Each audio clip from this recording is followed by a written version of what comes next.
नमस्कार दोस्तों, समीक्षा इंस्टीट्यूट के यूट्यूब चैनल पर आपका बहुत-बहुत स्वागत है। जैसा कि आप सभी जान सकते हैं कि आज 21 जनवरी 2025 है और हम मध्य प्रदेश लोक सेवा आयोग के बाहर खड़े हुए हैं, जहाँ पर अभी असिस्टेंट प्रोफेसर के इंटरव्यू चल रहे हैं और अभी हमारे साथ एक सर जुड़ चुके हैं, जो अभी-अभी इंटरव्यू देके बाहर आ रहे हैं। तो ये आपको बताएँगे कि इनका इंटरव्यू कैसा रहा और आपको कुछ जानकारी देंगे। तो सर, हमारे व्यूअर्स को थोड़ी अपनी जानकारी दीजिए। जी, नमस्कार सभी को। मेरा नाम मोहित कुमार जैन है। मैं मध्य प्रदेश के भिंड जिले का निवासी हूँ और आज मेरा इंटरव्यू था सहायक प्राध्यापक हिंदी। तो शर्मा सर का बोर्ड था और जैसे ही मैं अंदर गया तो शर्मा सर ने बहुत ही हार्डली वेलकम किया और उन्होंने मुझे बैठने को भी बोला और फिर उन्होंने प्रश्न मेरे जो हॉबी में टैब में लिखा हुआ था मेरा टंकड़ से संबंधित और कंप्यूटर जो डीसी उन्होंने देखा, तो उन्होंने कंप्यूटर से संबंधित प्रश्न शुरू किया। फिर कीबोर्ड पर आए, टाइपिंग के बारे में उन्होंने पूछा।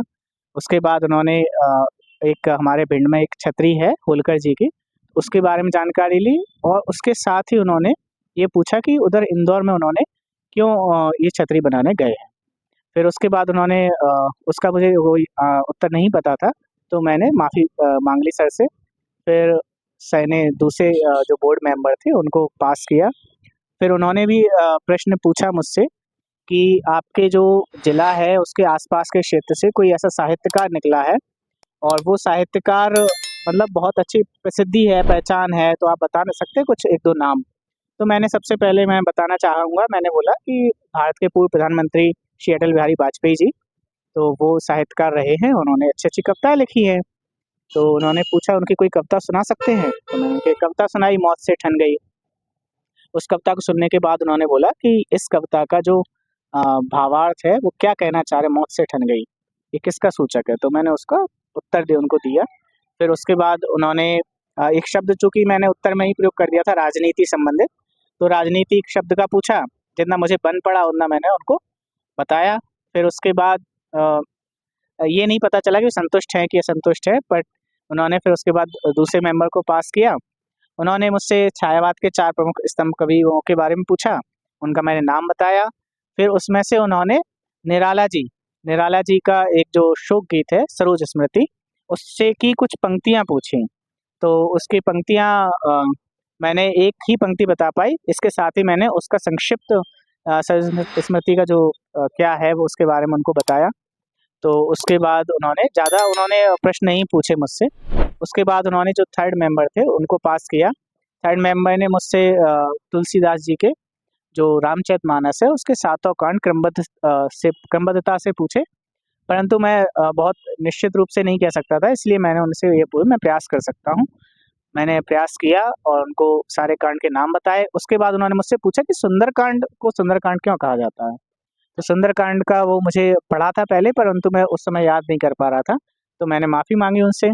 उसके बाद उन्होंने प्रथम उपन्यास हिंदी का और एक हिंदी की पहली कहानी, ये प्रश्न पूछा, वो मैंने बता दिया उनको। हिंदी कहानी मुझे याद नहीं आया तो मैंने समय लिया। मैंने सर नाम नहीं याद आ पा रहा है, फिर मैंने मुझे याद भी आ गया उधर ही, तो मैंने उनको बताया, तो फिर उन्होंने कहा ठीक है। फिर चूँकि मैं जैन हूँ तो उससे जैन से नेमीचंद जैन जो कवि हैं, उनके बारे में 2-3 प्रश्न किए। तो 1-2 का मैं उत्तर दे पाया, बाकी सारा उनका उत्तर जो चाह रहे थे उनको संतुष्ट नहीं कर पाया, तो मैंने उनसे माफ़ी माँग ली। उसके बाद उन्होंने बोर्ड के अध्यक्ष की अनुमति से और अध्यक्ष जी ने शर्मा सर ने मुझे बोला कि अब आपका इंटरव्यू हो गया, आप जा सकते हैं। तो वहाँ से फिर मैं चला आया। तो सर, आपसे बोर्ड टीचिंग कराई गई ऐसा कुछ, जैसे आपने पीजी किया है, यूजी, तो उससे कोई संबंधित प्रश्न पूछे गए आपसे? नहीं, पीजी, यूजी संबंधित नहीं, वही विषय से पूछे गए, कोई बोर्ड टीचिंग नहीं कराई गई, ना ही कोई राष्ट्रीय शिक्षा नीति, ना ही जो परंपरा है, ना कोई जॉब से संबंधित किसी तरह का प्रश्न इस तरह का नहीं किया गया। और जैसा कि अभी करंट में प्रयागराज में वो कुंभ चल रहा है, तो उससे संबंधित कोई प्रश्न? नहीं, इससे भी संबंधित कोई प्रश्न नहीं किया। करंट अफ़ेयर से उन्होंने मुझे नहीं लगता कि कोई प्रश्न नहीं किया, किसी और से भी सुनने में नहीं आया कि करंट अफ़ेयर से प्रश्न किया हो। आपके जिले से और कोई ऐसे महत्वपूर्ण प्रश्न? जिले से वही है कि जो कुछ एक विशेष चीज़ है ना? वो आपको तैयार होनी चाहिए जो बहुत प्रसिद्धि है या कोई ऐसी चीज़ है जो बाहर का अगर उनको पता है और आपको नहीं पता है, तो ऐसा नहीं होना चाहिए, वो आपको पता होना चाहिए। वो कहाँ पर है एग्ज़ैक्ट चीज़ उसके बारे में पता होनी क्यों है, ये होना चाहिए। और जैसे कि बताया जाता है कि हॉबीज जो अपन लिखते हैं, उससे प्रश्न पूछे जाते हैं, तो आपसे ऐसा पूछा गया क्या? हाँ, हॉबी के वहाँ से ही इंटरव्यू इन्होंने वहीं से स्टार्ट किया था। तो कंप्यूटर संबंधित था, तो कंप्यूटर से और मैंने डिप्लोमा भी लगाया हुआ था, तो उन्होंने उसी से प्रश्न को उठाया और उससे प्रश्न पूछना चालू कर दिया उन्होंने। वो ज़्यादा महत्वपूर्ण है मुझे लगता है। हॉबी से मतलब आपको तैयार करना चाहिए। हॉबी आपका डेफ आपका आपका जैसे जो आपका डेफ में बहुत सारी चीज़ें जैसे कि आपका गृह जिला हो गया, प्लस आपका जो नाम है, अगर नाम से मिलते-जुलते कोई कवि, साहित्यकार कुछ भी है, और साथ ही आपके गृह जिले के आस-पास कोई साहित्यकार कवि है, तो उनको अच्छे से तैयार किया जाना चाहिए। और हमारे व्यूअर्स को कुछ बताना चाहेंगे क्योंकि आज पहला दिन है, अभी तो बहुत दिन तक चलेंगे, तो कुछ ऐसे टिप्स या इम्पोर्टेंट चीज़ जो बताना चाहेंगे, जैसे वो तैयार कर सके? यही है कि पहले दिन था तो हमें भी पता नहीं था कि क्या पूछा जाएगा, है ना?